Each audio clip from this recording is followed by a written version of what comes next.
Hi, I'm Ailbhe McDonagh and I'm here today to talk about the cello bow hold. Very exciting when we start using the bow for the very first time on the cello.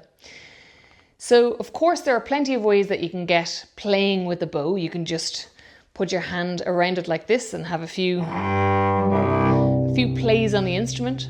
Some people like just holding it here where it's less heavy. It's a great idea. But this video is to show you the correct placement for each finger in the bow. So straight away, the best way to think about this is if you stick your hand into a bucket of water and it's all wet and you shake out your hand and now look at that position. So that is pretty much the correct bow hold.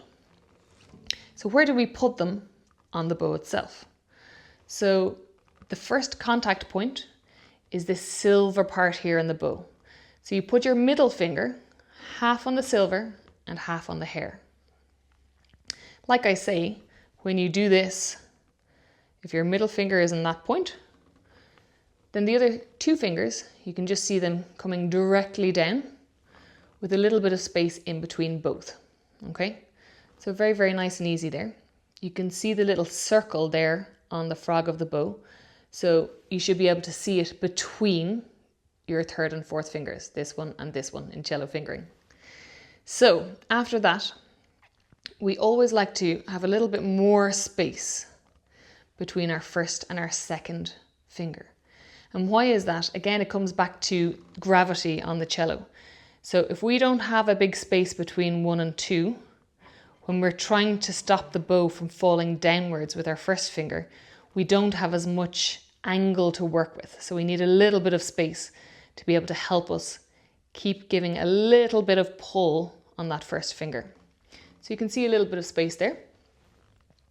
And then when we're looking for the point of contact with the thumb, I am putting the thumb bent here behind, and it's just in the corner. So that little bit of the bow that sticks out.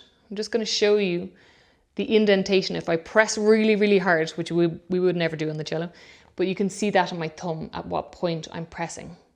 It's sort of like the corner of my thumb fits into that point that sticks out on the back. So we've got just a nicely bent thumb, and then we have all the other fingers like this. So this kind of feels a little bit like we might drop our bow, which is okay because when the bow is on the string, the cello is holding up the bow. Your fingers aren't holding up at all. So it's very, very good when you're doing a bow hold to feel the feeling like the tips of your fingers are pulling towards you.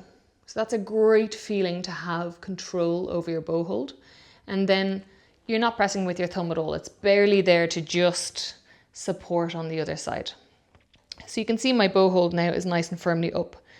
You can also see that there's a little bit of height on this side of the hand. So be wary of this sort of look on your hand. We still want a C shape on this side. So when I look through the hole there, I can see through to the other side.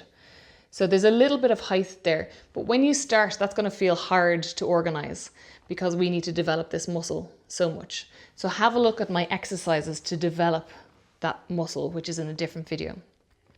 But really when we start, then we can just pull with this bow hold.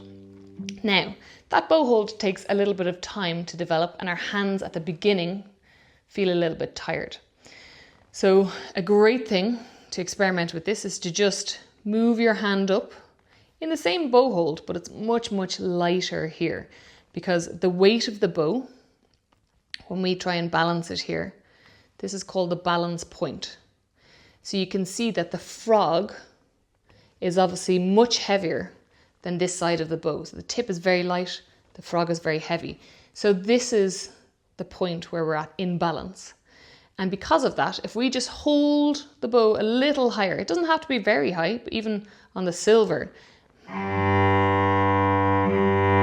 it's much easier to play here because the bow is not so heavy. So until our hand develops a little bit of strength, that's very, very good practice. Thank you for watching this video. If you have any questions or comments, please leave them below.